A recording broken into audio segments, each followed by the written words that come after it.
What is up, everyone? Brandon Ferst, aka First Report, representing the First Off the Bench podcast network. Everyone comes off the bench. We are First. Welcome into another edition of the Changeup here on the network, where we break down everything Major League Baseball has to offer, and we are officially into the month of September, pretty deep into it, as we're about 2 weeks away from the end of the season. We are recording on the 18th of September. That's a Monday. So essentially 13 days left of regular season baseball in the major leagues. We're definitely going to talk about the playoff crunch. But before we do that, I got to introduce my co-host, Bryanna Winner. You can find Bryanna at bwinner12. How you doing today?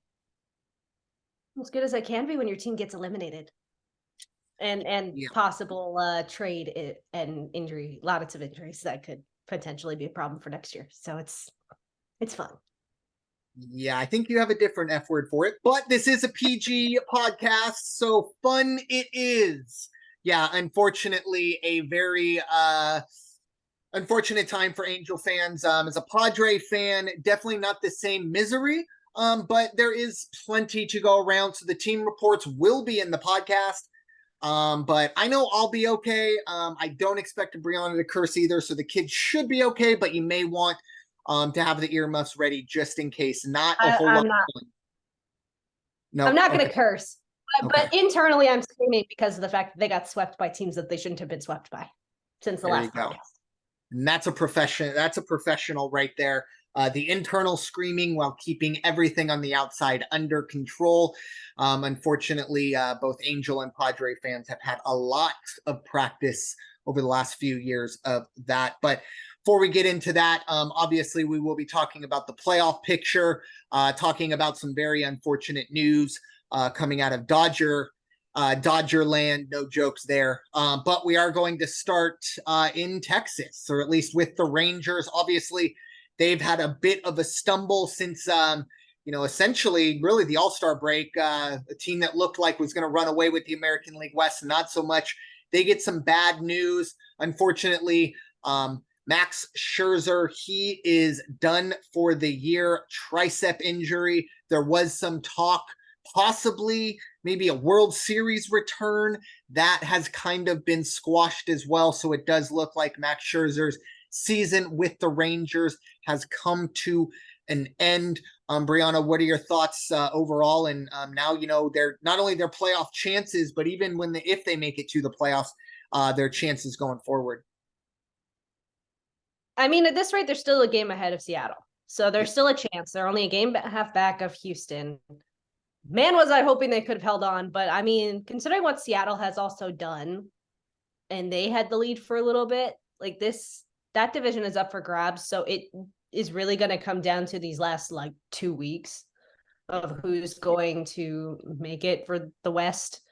Look, I'm hoping Texas can figure it out, though, because I'd like to see Houston in a wild card spot and not in a divisional win. Yeah, and the way it lines up right now, if everything were to stay as is, Houston would get that bye. They'd technically be the 2 seed behind whoever wins the AL East. Right now, it is Baltimore leading.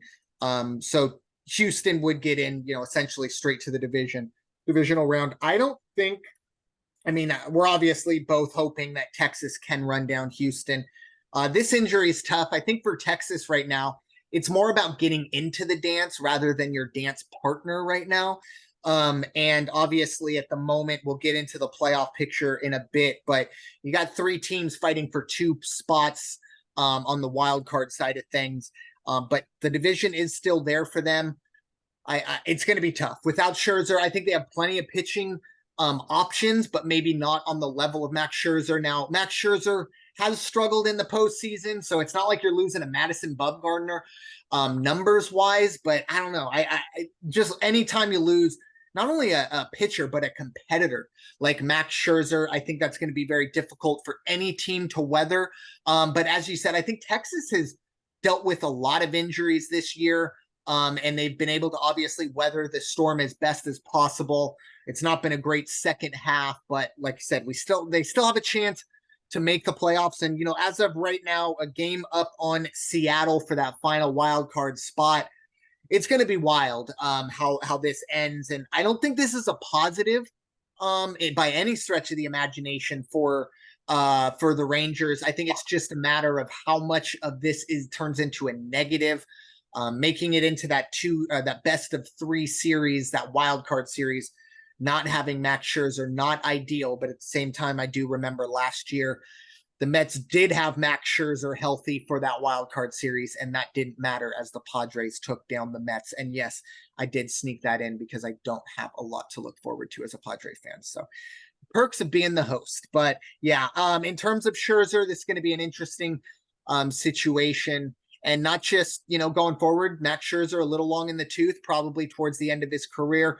We'll see if he can get back and get rolling. I'm almost positive he's under contract with Texas next year. Maybe there's an option, but so we'll see how that affects everything going forward. But Max Scherzer's season is over. Texas, their season's still very much alive, but not a whole lot of room for error going forward for the Rangers. So I'm going to go on a tangent with your retirement part really quickly. And let's just say I came up with an honorary up and an honorary down, but I'm going to come up with the honorary down right now. Greinke should just retire at this point. He is 15 this year. Like, injuries have screwed him in the past. He's not doing well with the Royals, who obviously suck. You're 1-15. It's not, unless like you can figure out your lineups and everything, it's not going to get better. Just retire. Yeah, Zach Greinke, I think he's one of those guys, kind of the exact opposite. You should retire, but of Max Scherzer, though, in terms of competitiveness. I don't think Zach Greinke really cares he's 1-15. He's still playing baseball. He's still getting paid. I think he'll be one of those guys that sticks around. Probably already has stuck around a little longer than needed. But I don't think we're going to see the end of. I mean, let's be honest. Bartolo Colon just finally retired today, I believe, or yesterday at some point. And he's been.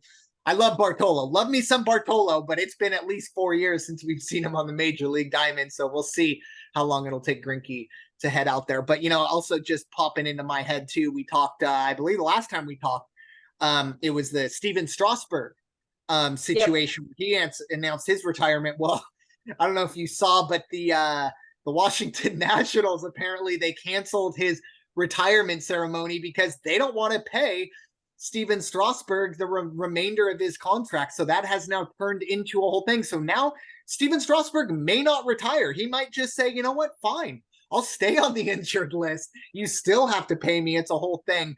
But who knows? We'll see if that's the situation for, Scherzer, Zach Greinke. But going down the line, I think we're going to have to wait a little while to see Big Z finally hang him up. He needs to. No, he needs to. But if major league teams are still going to offer him 7-digit salaries, I think Zach Greinke will sign up to go 1-20. He don't care. I get that. But he's not a Clayton Kershaw who can defy the odds even after injuries and do well. He's not doing well. Well, he doesn't. But my point is, he doesn't care. No, I know.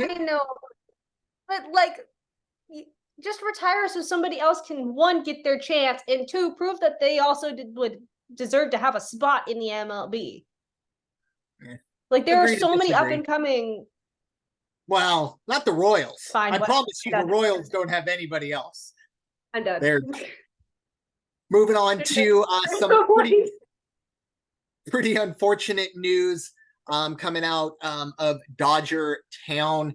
Obviously, this is not the first time we've talked about Julio Urias in terms of the off-the-field stuff. He has been suspended again for domestic violence. It's an indefinite suspension, and if you're keeping track, this is number 2. I believe the first one, he got 25 games, which, let's be honest, that's kind of a joke. If we're talking about certain players getting suspended entire seasons for steroids, which I don't agree with them doing steroids there, but we shouldn't only have 25 games for domestic violence on that spectrum. But anyways, Julio Urias, definitely his season. and time with the Dodgers is more than likely over. And I think time in the major leagues more than likely, even if Major League Baseball only maybe suspends him for 162 games, whatever it comes out. I don't see anyone bringing this in. Some of the details, apparently this stuff was done in public, so this isn't kind of behind closed doors. He said, she said. We have actual witnesses.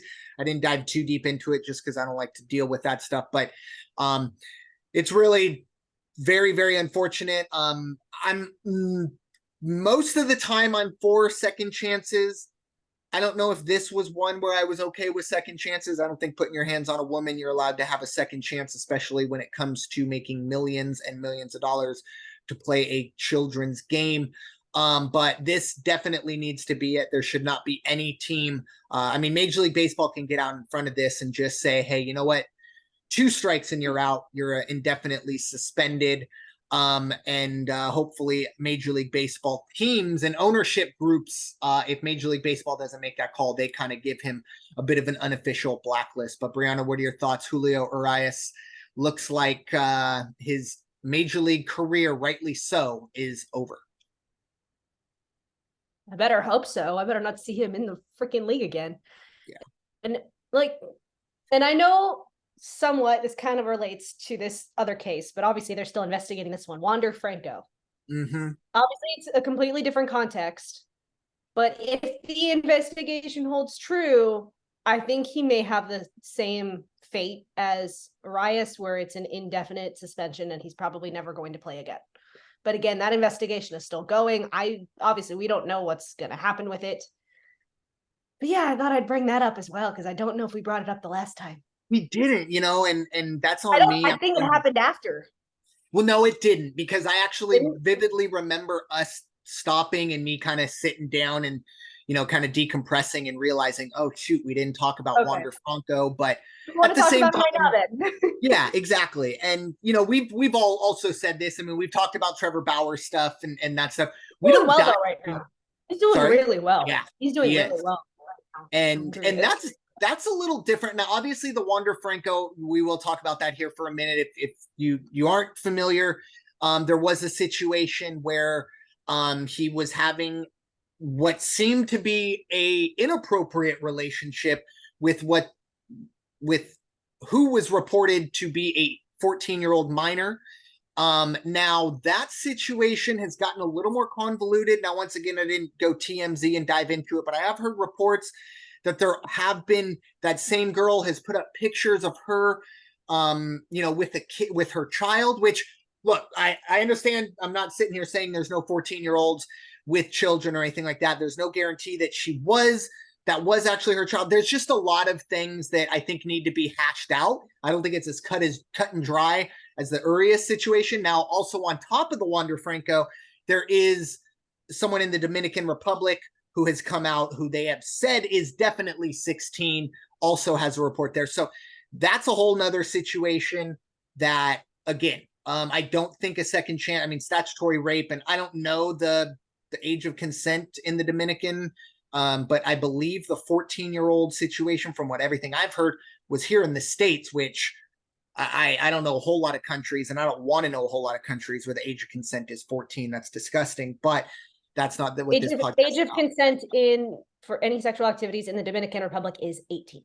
Okay, so that's great. That's good to know. Obviously, for Wander Franco's side of things, that's not great if this stuff is true, and you always want to add that caveat. But in terms of the Julio Urias stuff, like I said, this is a little different. Even the Trevor Bauer stuff, it was he said, she said, and it came down to the consent, things like that. I'm not going to get into that, but when you get into a situation where you have witnesses, that's no longer a he said, she said situation. If you're so emboldened to put your hands on a woman in public, it gives me the heebie-jeebies what's going on behind closed doors. There's never, ever an excuse for you to put your hands on, if you're a man, to put your hands on a woman in a violent nature. Obviously, if you're getting hit, you can hold her hands down or, try to stop getting hit, but you never, ever put your hands on a woman in a violent sense. But it sounds like Julio Urias didn't get that memo. And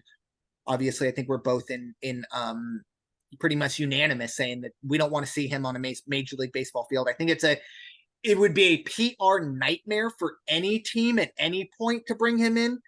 And like I said, I don't want to see Julio Urias, and it has nothing to do with the team he plays on. We make a lot of fun. We have a lot of fun making, well, I don't know if we make fun of the Dodgers. It's more of us making fun of ourselves at how miserable the Dodgers make us. Oh, but well, when they're on a bad streak, we do make fun of them. we my point being, we definitely will find any excuse to, to poke the bear, if you will. It wouldn't have mattered what team they played for. This is abhorrent, and it's disgusting. And as I said, there should be no one defending the actions of Julio Urias going forward. And hopefully we don't have to deal with that. Hopefully this is the last time we ever talk about Julio Urias, unless it's next year when it comes down that he has been indefinitely suspended or banned from baseball. Because once again, look, if Pete Rose is banned from baseball for betting on baseball games, which isn't great, but like, I don't know. I just sometimes, even in the NFL, you see Calvin Ridley getting suspended for an entire year for betting on football, but Alvin Kamara only gets 4 games for beating a dude to death. It just doesn't add up to me, but it is what it is. It's just very, very unfortunate. Hopefully everyone stays safe. Obviously, whoever, to stay away from Julio Urias, or at the very least for Julio, go get help. And, I'm not saying you can't get better, but I don't care if you get better, because I don't think you're going to be a Major League Baseball player ever again. So moving on to a little more lighthearted stuff. Obviously, as I said, well, I mean, it's lighter-hearted. I don't know if it's lighthearted. Depends on if you look at the West. Moving on to the playoff picture, as I said, we're about 2 weeks away from the finale of the marathon that is Major League Baseball. So some of the races we're going to be looking at now, some of these are already pretty much done. We have the National League East and the National League West. Those have already been clinched. We have the Braves winning a 6th straight division title. And as my note said, the Dodgers clinched again. Yeah, unfortunate there, but not a huge surprise. On the other side, we don't have clinches yet, but both the National League and American League Centrals are pretty much wrapped up. Just making sure these are still correct. Yeah, so you have Milwaukee, who is 6.5 games up, and Minnesota on the American League side, they are 7.5 games up. So those divisions pretty much done. And then the American League wild card, the top American League wild card, that's been decided between essentially whoever finishes second in the American League East race that we'll be talking about here momentarily. Whatever that team is, they are currently 9.5 up. Is that where I'm at? Let me see where I'm at. Yes. Yes, 9 games up on the second and third teams. But in terms of the races that are still up for grabs, we'll start with the American League East. It is both of these teams have already clinched playoff spots. It's just depending on where they finish up. It is Baltimore leading Tampa Bay by 2 games, heading into essentially the final 2 weeks of the season. Bryanna, who do you think takes the American League East? I know who I want to take the American League East. Ditto. Unfortunately, though, Tampa's got the Angels these next couple of days. So, and with no Ohtani, no Trout, and obviously injuries killing the Angels right about now, I'm going to say that that's going to be a series sweep. But Baltimore has, never mind. Baltimore has the Astros on the road for the next couple days. That might work out. If the Baltimore can win, that might work out for me in the West. Because we all know who I want winning the West. I want the Orioles to win. I'm hoping the Orioles can win. But for me, it's honestly a toss-up on who's going to win the East. Because it's really going to come down to those final games. So I can't really give an answer. They finished up a 4-game set. These two teams did this past weekend. They split. Tampa actually took the first 2 games, and then Baltimore took the last 2. So it's kind of interesting. Obviously, you probably give the advantage to Tampa, at least on the schedule side of things. But remember, they do have to make up 2 games somehow.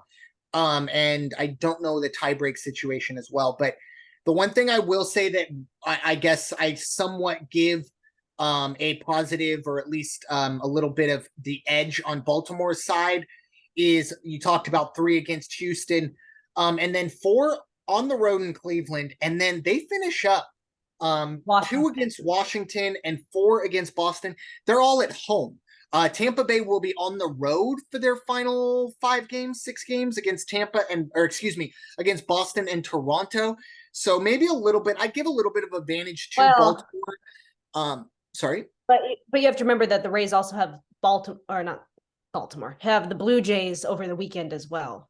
Yeah, but I'm just looking at that a lot. That final week, because look, if Baltimore goes out and even if they lose 2 out of 3 to Houston, I think they're still at least a game up on Tampa heading into essentially their final 10 games, and I think they'll be okay, especially at home with so much to play for. That stadium's been looking forward. So I'm going to say Baltimore holds on. I think Baltimore does win this division. Pretty crazy considering, what was it, 15-0 and like 33-5 was the start for Tampa. But we talked about the Wander Franco, and it seems like almost their entire starting rotation has gone and seen Dr. James Andrews for the vaunted TJ surgery. So we'll see how that goes going forward. But I'm comfortable. I'm going to say Baltimore wins this division. It's obviously going to be very, very tough going forward. But once again, both of these teams are making the playoffs. It's just a decision of who gets straight into the division series and who is going to have to go through the wild card side of things. So moving on to the unfortunate, the AL West, but we do have a 3-team race that's getting very, very interesting. It has been very interesting, really, post All-Star break, thanks to the red hot Seattle Mariners. But at the moment, unfortunately, it is the Houston Astros. They are a 1.5 games up on Texas, and Seattle is 2.5 games back. Either Texas or Seattle, or 2 West teams at least will make the playoffs. One will win the division, the other will win the wild card. Possibly both or all 3 teams make it in, but Toronto will have something to say about that. But Bryanna, I know who you don't want, but any thoughts on the American League West? Oh, Bryanna has some phone issues, so I will fill this one in. So for me, obviously, look, I don't want Tampa or Houston to take this division. Instead, I am really hoping Texas does pull it out, or by some miracle, Seattle does get the job done. But personally, I expect those vaunted cheaters to win this division and take the number 2 seed in the American League West. Does look like we have Bryanna back. Bryanna, we know who you don't want to take this division, but what are your thoughts on the American League West as we head into the final few weeks? I'm really hoping Texas can pull it out.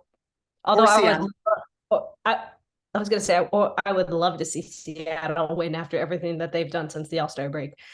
Unfortunately, I do think it's going to be Houston like we predicted at the start of the season. But I think this is, maybe for me, this is a closer battle than we thought it was. Then yeah, if you would have told me, when we did our season preview, hey, we got 13 games left or 13 days left of the regular season, and there's 3 teams within 2.5 games of Houston, you would have taken that. Now, obviously, you didn't know that, Texas seemed like up by 6 games pretty much the entirety pre-August 1st, but, it is what it is. I would love to see Seattle jump both of these teams. I'd feel terrible for Seattle if they miss the postseason. As we record today, they are scheduled to miss the postseason, but they have plenty of time to make that up. Anybody but Houston, I think we're in agreement there. I don't think you have to be a lifelong listener of this podcast. Probably only listened to 1 podcast from us, and we talked about the Astros, and where we're leaning there.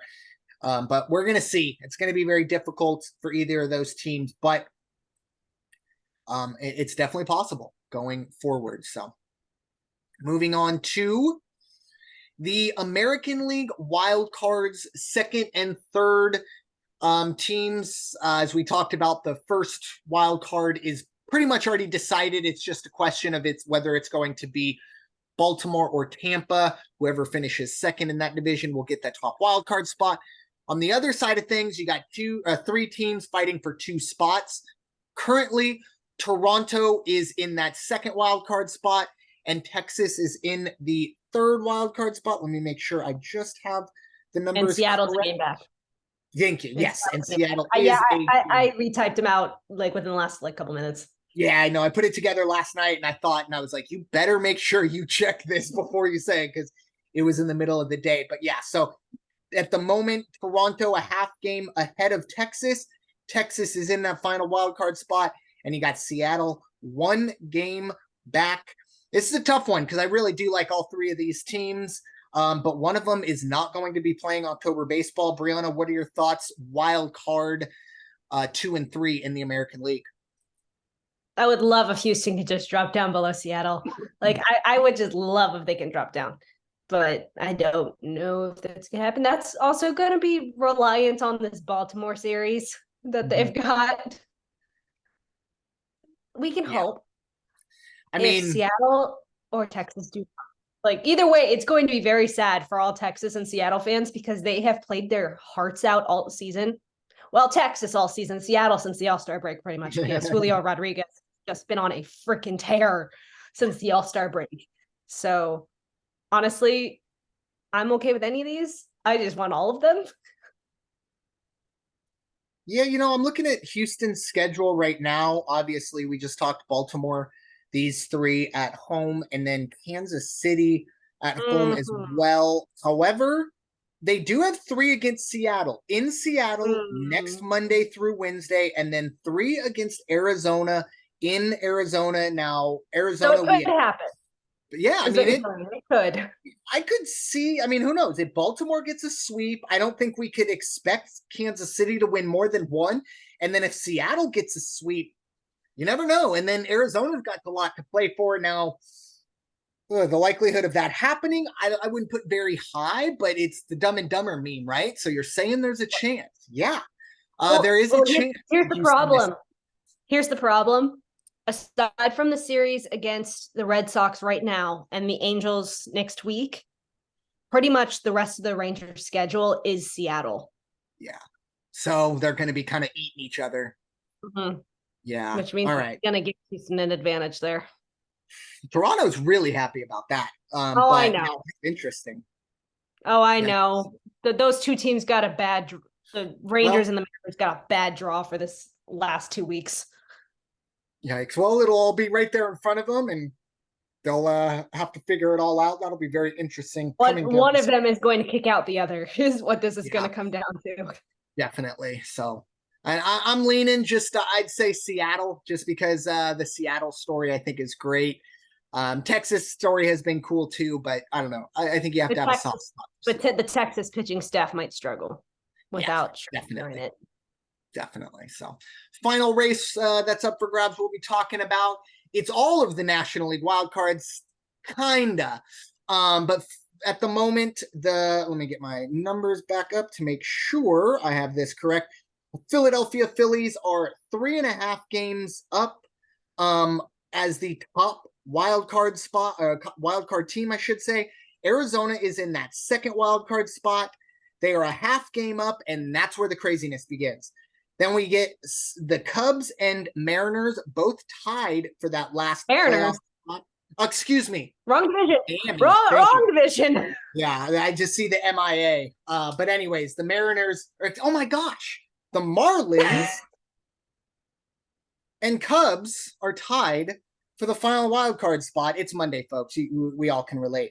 And then on the other side, chasing them, you have the Cincinnati Reds still sticking around. They're only a half game back, and then the San Francisco Giants only 2 games back. And no, I'm not even gonna say it. But so with that being said, obviously at this moment we got about 5 teams fighting for 2 spots. I'm not including the Phillies in this. I think the Phillies are pretty much through, 3.5 games up on everyone. I think it's going to be, essentially Arizona, Chicago, Miami. I did it right that time. Cincinnati and San Francisco.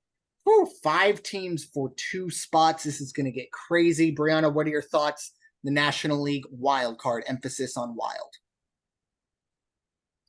Honestly, like if you think about it, we didn't think the Cubs or Cincinnati were even going to be in this talk. Like within like a couple months ago, you told us they were going to be in this hunt, we'd tell you you're crazy.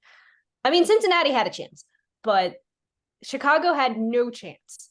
Arizona, we were hoping would hold out against the Dodgers, but we knew that around the All-Star break, it was going to go downhill because of the injuries that they had. Let's hope San Francisco can do something.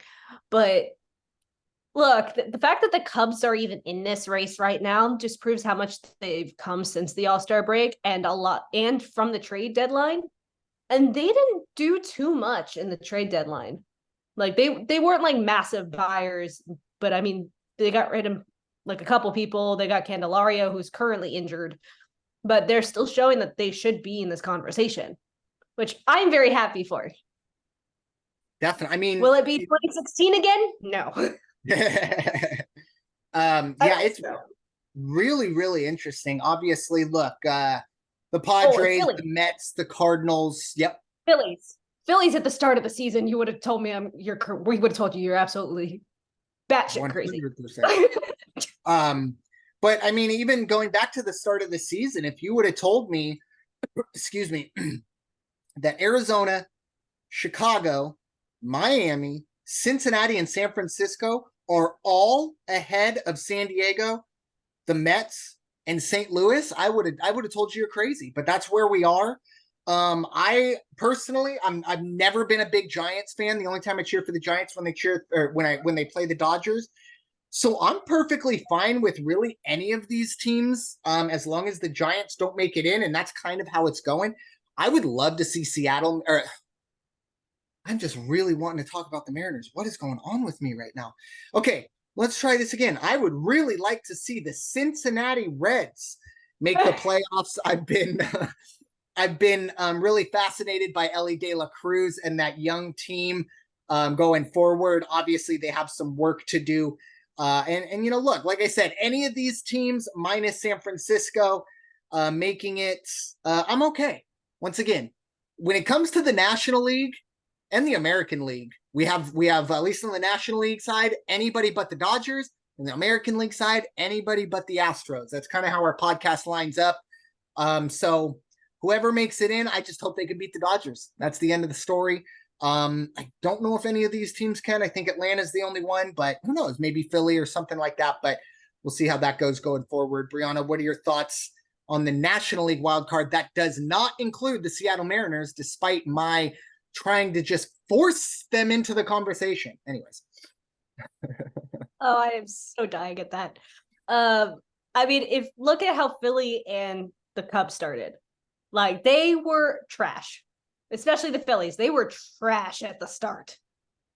Not like St. Louis, because St. Louis, we have no idea what occurred to them in the offseason and this massive downfall that they've had.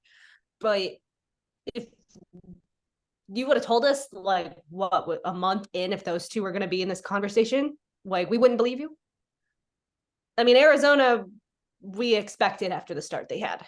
It's just a matter of them holding on, and it's been between them and San Francisco pretty much since the All-Star break on who's going to be second in that division. Sorry to your Padres, but you guys kind of knew it was coming.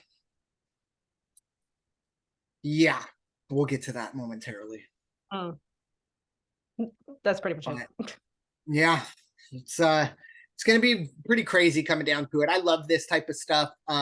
Obviously, I would love to be, in, the Dodgers or the Braves or the Philly shoes where it's pretty much decided. I mean, the Dodgers and Braves, yes. Philly more than likely is in. But at least on a neutral side of things, it's kind of awesome to see the pandemonium towards the end of the season where you don't have to actually stress it out. And you can just kind of watch all the chaos happen. I think that's what we're going to see heading in. Who knows? Maybe we see one or maybe even two playoff games. I mean, the way it's lined up right now, you could have possibly three teams tied for that last wild card spot. I don't know how that gets figured out, but it will get figured out one way or another. But with that being said, I do believe it's time to dive into the team report. I know mine is going to be incredibly short. I know Bryanna said mine is going to be incredibly short. But anyways, Bryanna, it's time to step into the winner's circle. Not quite yet. Is yours. No, not yet. No, because you forgot what I had texted you yesterday. Let's talk about Little Big League. Right. I knew I should have put that in. Yes, go for it. I'll let you lead it into. I'm sure everybody who is watching or listening has watched Little Big League. I know I have. It's been a very long time since I have, but I have. Keep in mind, I don't remember the characters' names at this point. But Ashley Crow, who played the mom, is now the mom to an actual big leaguer, as the Cubs called up Pete Crow Armstrong, who was a first-round pick for the Mets. I believe he was a first-round pick for the Mets a couple years ago. And he has gone through the system, and he made his debut last week with the Cubs. That's awesome. Yeah. And it's funny, because it took me a minute, when you're a kid, obviously the Sandlot kind of stands by itself, but there were a lot of, kind of those kind of corny baseball movies. And, I liked Little Big League. I'm sure if I watched it now, I'd roll my eyes a lot. But I had to kind of look up which one was this. And then it dawned on me, it was when he became the manager of the Twins. And then it kind of, that was one of my favorite movies, because I thought, hey, you know what? If I was in those shoes, I could do it too, and when you're young and naive and you think, oh, all you got to do is know baseball and you'll be perfectly fine, not having to deal with, you look at it in the real world that, I don't think 30-year-olds are going to be okay with a 12-year-old telling them what to do. But story of the show, pretty cool to see her go from essentially being the mom of an adolescent baseball manager, and now she is a true to form mom of a big leaguer. And I'll tell you what, Pete Crow Armstrong, and he's a SoCal kid. Yes, I remember when he was drafted too. He was a pretty high draft pick. Yeah, I believe he was at Harvard Westlake. Probably. That's a really good bet. I'm like 90% sure he was at Harvard Westlake. And then he got drafted right out of high school. Mm-hmm. So granted, it took a couple years. I think he wasn't he in the 2020 draft? Possibly. It all blurs together, that whole COVID year and all that stuff, but it very well could have been. And then I know he's rocketed up whatever minor league system. I'm trying to think of what deal. Was it the Javi? No, was it the Javi Baez trade? He was the 2020 draft. It was a 2020 draft. I'm just trying to think of how he got to Chicago. He was traded to the Cubs in exchange for Trevor Williams and Javi Baez. Okay. All right. I figured. And he's only 21. Wow. That could really. He was right out of high school in the 2020 draft. Gotcha. And he had committed to play at Vanderbilt before declaring for the draft. Yeah. Very, very good stuff there. It was a smart idea for him to go right out of high school because he was doing really well. Yeah, make that money. Yeah. But with that being said, now it's time to step into the winner's circle. Unfortunately. Yeah, very, very unfortunate. The next 5 to 10 minutes of this podcast are not going to be fun. But Bryanna, the floor is yours. At least your team hasn't officially been eliminated yet. Like the Angels, I said officially. The Angels have that E next to them. So shut it. Look, the injury bus has not been kind. Rendon's injury was not a bone bruise at all. It was actually a tibia fracture. But look, he already was struggling. They just need to get rid of him at this point, because when he's on the field, he does nothing for them. And you can agree with it, because we have had this conversation multiple times in regards to Rendon. But my question is, how is it I don't know that us as fans are told it's a deep bone bruise? He's out for what? It's almost 3 months now? And then it comes out, oh, it's actually a broken tibia? What? Like, who? Why? Let's not forget going off of that, let's not forget Rizzo. Well, yeah. But Okay, not great. But my point being, like, they literally, that would have been like putting Rizzo on the IL for turf toe, and then 3 months later saying, "Oh, he's not back because he actually has a concussion." Like a deep bone bruise compared to a broken tibia. I mean, that's, I don't know. It's just odd to me that no one brought this up, because there were a lot of people going, "Hold on, bud. It's a bone bruise. You should have been back by now." And no one came out and said, "Oh, no, it's not a bone bruise. It's a tibia." I don't know. It's just odd to me. But anyways, continue. Sorry. Rengifo was put on the IL last week for a bicep injury. Ohtani has been shut down for the rest of the season, and I'm sure you've seen the videos of him already back in Japan. It obviously was announced over the weekend, but he had his locker cleared out before then, as he's been out for 10 straight games with an oblique injury, but he's going to focus on the elbow procedure he has to have, like, the sooner the better. And we'll see what happens, because obviously he is pretty much a free agent now. So, I mean, we'll see if he decides to stay with the Angels or if he decides to go. The smartest suggestion that he probably should take is just stay with the Angels while you're in recovery, prove to people that you are still the player that you are before this second Tommy John's injury, and then get more money out of it. That's honestly the best suggestion that he could take. Because look, everybody's questioning whether he's going to be a two-way player. At least with the Angels, you know that you're going to be playing both ways still once your arm is back to the way it should be, and how, like, you've been for the last couple months, minus obviously since the injury. And then obviously, let's say if Trout wants it, the Angels are open to a trade. The Angels are going into a rebuild, especially if those two leave. Like, even if Ohtani leaves, they're in a rebuild. Like, because they got to get a pitcher and a hitter in exchange for him. If Ohtani leaves, I think Trout leaves as well. It's unfortunate, but it might be best for both parties. Now, obviously, you'd love to have Mike Trout forever, but if we're talking about a rebuild, a big piece of what could help that rebuild is what you bring in the Mike Trout trade. I don't think you get as much as what you would have gotten for Ohtani, but I still, look, obviously it didn't work out.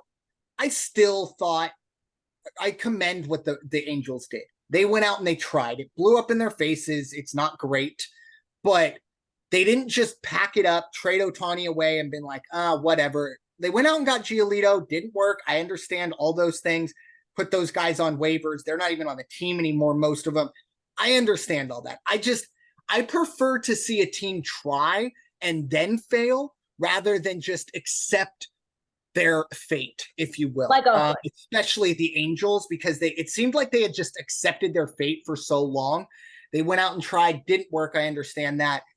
But I agree. I think the only way Ohtani stays in Anaheim is on a 1-year deal where he is only hitting, and then next offseason he gets to kind of show what he can do, maybe pitching, for certain scouts here and there, blah, blah, blah. But he can't pitch next year. He's not going to be able to pitch next year. He will be able to DH.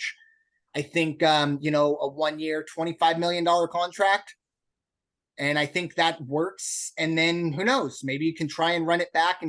But at the end of the day, I think we've decided, it's been pretty much proven that the Angels aren't going to be able to win with only these two guys. And I don't think anyone else is coming anytime soon. So. Get rid of Rendon and you get your money back. Well, that's a guaranteed money, though. That's guaranteed money, so you ain't getting it back. That's the problem. Still, trade him away. He's not doing anything for you. Agreed. But with that being said, it's time for the Padre report. I am not done. Done. I apologize. My fault. I don't know why I want to dive into this. You go. We went into the Trout and Ohtani conversation, and that was where you thought it ended. Look, the reason they have been eliminated already is they got swept by the A's.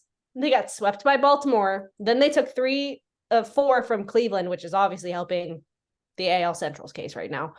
Then they went 1-2 against Seattle, and then got swept by Detroit. They're on the road for the next week. They're going to be in Tampa Bay tomorrow through Thursday. They've got today off, thankfully.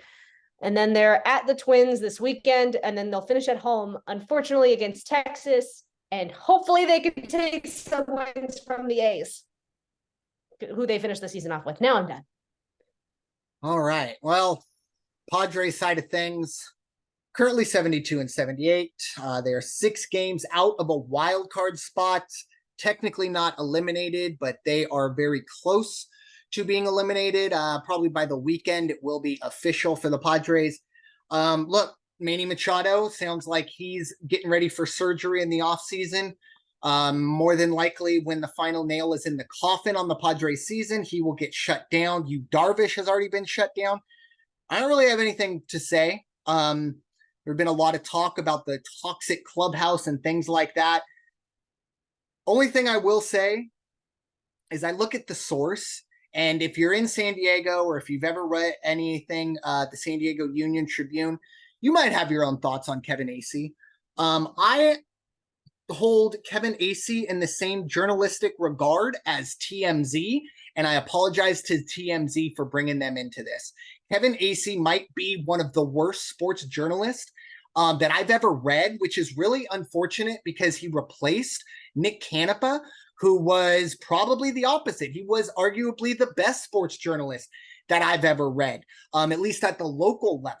So Kevin Acee is, of course, reporting that Manny Machado is toxic, and he's the one who's let the Padres down. I tell you what, I wish Manny Machado had that much pull in this clubhouse. There are 24 other guys on this team. I've said it from the beginning. This team doesn't hate to lose enough. They don't hate to lose. They're getting paid regardless, so they don't hate to lose. That's been the biggest problem with the Padres. No, not what Kevin Acee writes or makes up or whatever. Going on record as saying Kevin Acee is a terrible sports journalist. He should be fired, and it's a joke that the UT even is still in publication with him as their sports editor. With that being said, next year for the Padres, I tried.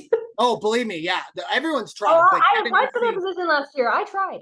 So Kevin Acee he must have blackmail over the owners of the UT, because the fact that man not only still has a job but is the sports editor of that once proud sports section, not anymore. Now it's Kevin Acee's fun time every single day.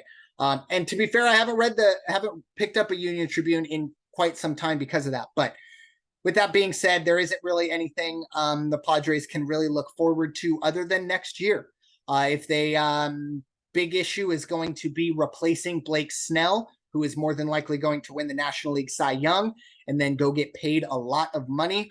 Best of luck to him going forward. I don't think whatever contract he signs, if his contract is north of $200 million, I think it's too much. So I'm okay with him heading out. So Padres will have some holes to fill, no doubt about it, but the core four will still be there, barring any trades. And the big question going into the offseason is, do the Padres re-sign Juan Soto? He could possibly be dealt, but that's what the Padres are doing now. Everyone's looking forward to 2024. We gave it the old college try in 2023. Didn't work. Moving on. If you've been a Padre fan for longer than 30 minutes, this is just another season for you. It's not anything new, unfortunately.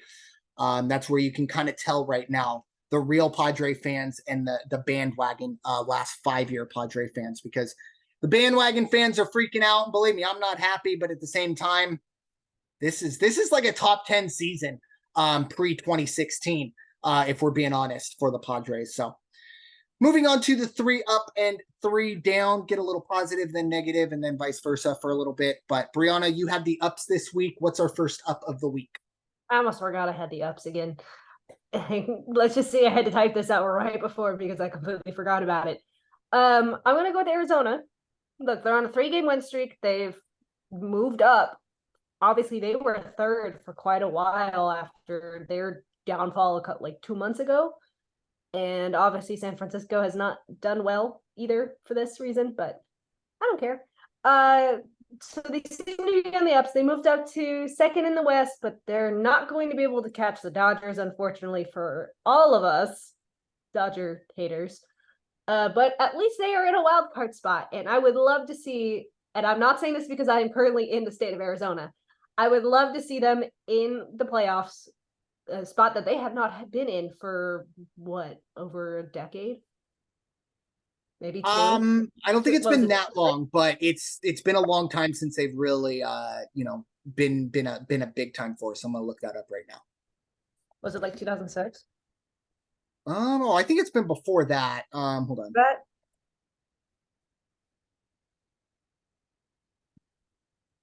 well, no, they were in the division series against the Dodgers in 2017. There we go. I knew it was either 2016 or 2017. Yeah. Okay, I'm way off then. Yeah, but I mean, Look, I it's was been in college. I wasn't paying attention. Like, it's been a while since they've been, a real threat. And I don't even know if this year they're a threat. They're going to make the playoffs in my mind, I do believe. But it's going to be tough for I them mean, to. they weren't even expecting. They weren't even expecting to do this well. They were just in a rebuild, but they just have the right players. Yeah, Corbin Carroll, for instance. yeah, we heard a lot about him coming into the season, and he has not disappointed. But I think one of the big things with Arizona is, I think, essentially when we were recording essentially last month, seemed like every week they were on the downs list and they were falling fast. They've gotten control of the ship. It's pointed in the right direction. They still have some work to do, but they're definitely in better position than they were last month, or even, post All-Star break. So moving on to our first down of the week. This is another playoff contender. It's unfortunately on this list, it is the Chicago Cubs. Despite being in currently in a playoff spot, they've gone 2-8 in their last 10. They've lost 5 in a row, and this is not the time to be on this list. They are 78-72, still exceeding expectations, yes, but they've had such a great second half. Unfortunately, have been struggling a little bit. Bryanna, what are your thoughts on those Cubbies struggling down the stretch? Part of that was, unfortunately, they had the Diamondbacks, who are on the ups right now as well. So that was part of it. Like, obviously, they just have struggled recently, but I think that's also just their schedule has just not been kind to them. But I'm hoping they'll be able to pull away from Cincinnati, pull away from, let me zoom up, pull away from Miami and get that third spot. But look, they've got the Pirates tomorrow through Thursday. Then they've got the Rockies. So they should be fine for these next 6 games. Then they're away at the Braves, away at the Brewers to finish the season. So they pretty much need these 2 series wins against Pittsburgh and the Rockies to help out their case. But yeah, I'm hoping that they'll do something, because they had the unfortunate task of having the Arizona over the weekend. And they did take them to extra innings a couple times this weekend. So we'll take that. They're still fighting. What's our second up of the week? The second up is going to be a team that you're probably happy about and how they're doing this season, because I know you always bet on them to have a certain type of season. It's Detroit. They're on a 4-game win streak. They're third in the Central. They're technically still in the hunt for a wild card. Will they get it? Probably not, but they are still fighting. And that's more than we could say for how they started the year. Yeah, technically still in the division race as well, but that's not going to happen either. I've been expecting Detroit to make strides. This is, I guess, they're better than last year. But Detroit going forward, they're a young team, and look, you can finish the season off on a high note, build that into 2024. We'll see if maybe they spend a little bit of money. Someone's got to get Javi Baez get him on base, man. That guy swings at everything. So we'll see how that goes going forward. But the Tigers, I realized that was my third up. I skipped one. That's okay. I'll Yeah, get to the last. No worries. I switched it out. But yeah, it's going to be difficult going forward for Detroit with the players they have at the moment, unless they take some big time steps. But give them some credit where credit is due. 7-3 in their last 10, 4 in a row. Good for the Tigers. But the second down of the week is a team I've been trying to talk about apparently since the whole of the podcast. It is the Seattle Mariners. As I said, they are one game out of the final wild card spot in the American League, mainly because they are 3-7 in their last 10, and they have currently on a 3-game losing streak. Obviously, Seattle has time to right the ship, but it has to happen immediately. Bryanna, what are your thoughts? Seattle struggling down the stretch as well. The whole podcast has just been leading to this. You just keep mentioning them because it was leading to this. Look, the end of their schedule is not the greatest, especially because they are playing against a team who is also fighting for the same wild card spot that they are. So it's not looking good, but I would love to see Seattle make it over Texas, because I think Seattle has a better chance of beating Houston than Texas does. Look, Seattle almost came away with a couple wins last year in the playoffs against Houston, and I would love to see that again. Let's not forget the 18-inning game between the Astros and the Mariners last year. We were shocked that they even had pitchers left for the next day. Yeah. Obviously, a bit of a reprieve for Seattle. They'll get 3 at Oakland, and as you brought up, after that, goodness, it's a lot of Texas. Yeah, 3 in Texas, 3 at home against Houston, and 4 at home against Texas. Now, the one thing I will say, if you're one of those people, it's all in front of them. They're really in control of their own destiny, really. If they go out and finish these last 6, 9, 13 games 10-3, they make the playoffs. Will they do that? That's a good question, but it's all in front of them. Like you said, sometimes we see teams get hot, but they don't play the right teams, and then the teams they were chasing were just good enough to beat them out. So that won't happen for Seattle. They're either going to win their way into the wild card or lose their way out of the wild card. Probably the second, but we'll see. I do have a soft spot for Seattle if you didn't already notice. But Bryanna, what is our third and final up of the week? So I'm going to do the honorary first. Okay. Because I didn't realize that they weren't last in their division anymore. I'm going to go back. Both of these are going to be in the East. And the American League East, to be exact, the Yankees aren't last anymore. When did that happen? Yeah. It's Boston now.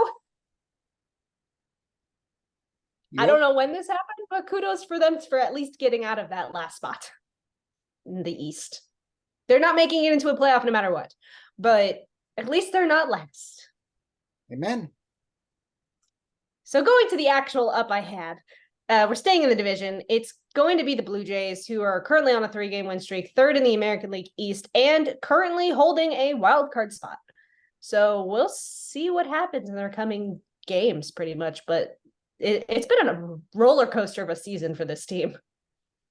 Yeah. And then also, I don't know if you saw, but Alek Manoah refused a demotion. They were going to send him to AAA. He said no. So they said, okay, you have been put on whatever the suspended list, or I don't know what the exact name of the list is, but we're not going to see Alek Manoah more than likely. Definitely this year, maybe ever for the Toronto Blue Jays. So wow, what consider how he had to make it work his way through the entire system again, just to make it back onto into the pitching lineup for Toronto, and he still struggled in the minors. Let's not forget, what was it, an 11 ERA in one game, or what was it? Yeah, or he gave up.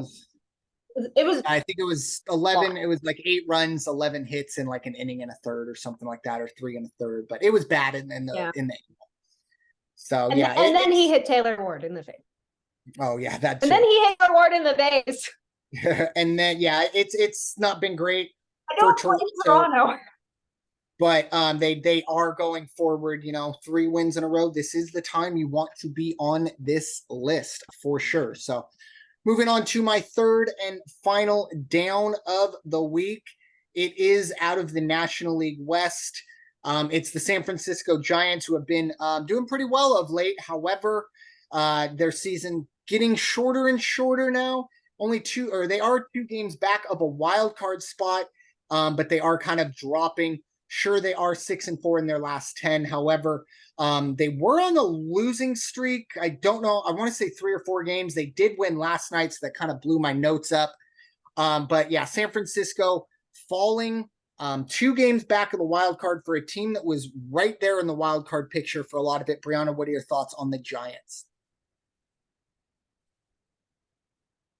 Between Arizona and the Giants, I would rather have Arizona. Especially they've worked all year, and the start that they had, they deserve something out of this. Whereas San Francisco, look, I think they're still trying to figure out who they are. They're still trying to figure out like some pieces because the injuries have not been kind of this general has not necessarily been kind. It's been a roller coaster, just like it has been for Toronto. If they don't make the playoffs, I'm not going to be shocked. And I know that you will definitely be happy if they don't make the playoffs. I see that smile. I don't dislike the Giants, but I definitely don't like the Giants. Like I said, the only time I'm going to cheer for them is when they play the Dodgers, or their win would help the Padres. But obviously, it's been a very up and down season. They did not start well, got hot, and it does unfortunately look like they're coming back down to earth. I agree with you. I don't think this team makes the playoffs. I think they are one of the teams that's on the outside looking in, and they're still trying to build. Yeah, I think they're still trying to build. I think they exceeded granted, we thought Arizona was still building, but apparently they're not. Yeah, their foundation's a little bit better, but yeah, I think San Francisco, unfortunately, because they've had hit this little skid, they are going to end up missing the playoffs. But you never know. Still, like we said, 13 games for a lot of teams going forward. But with that being said, Bryanna, time for our final thoughts. Any for us today? I'm definitely excited to watch that National League fight for a wild card. And I want Seattle to make a wild card, but is it going to happen with the amount of games that they have against Texas and the series against Houston? Is it going to happen? Probably not, but I would love for it to happen. Amen. I guess if for me, if the Cubs somehow make the playoffs, that's going to be a shock considering where they were at the start. Definitely. For me, I guess, this time of year, you get to the point where baseball isn't going to be a nightly occurrence very, very soon. Sometimes, when baseball season starts, you kind of take it for granted that every single night there's going to be baseball on. Well, we're getting close to that point where it not being the case. So enjoy it. Hope that your team makes it through. Unless you're a Dodger or Astro fan, then I wish nothing but the worst for your team. Hope the best for you, but for your team, not so much. But with that being said, thank you all so much for listening to this episode of The Changeup presented by the First Off the Bench podcast network. Everyone comes off the bench. We are First. It's time for y'all to go wash your hands. Stop hating. We'll talk to y'all very soon. Take care.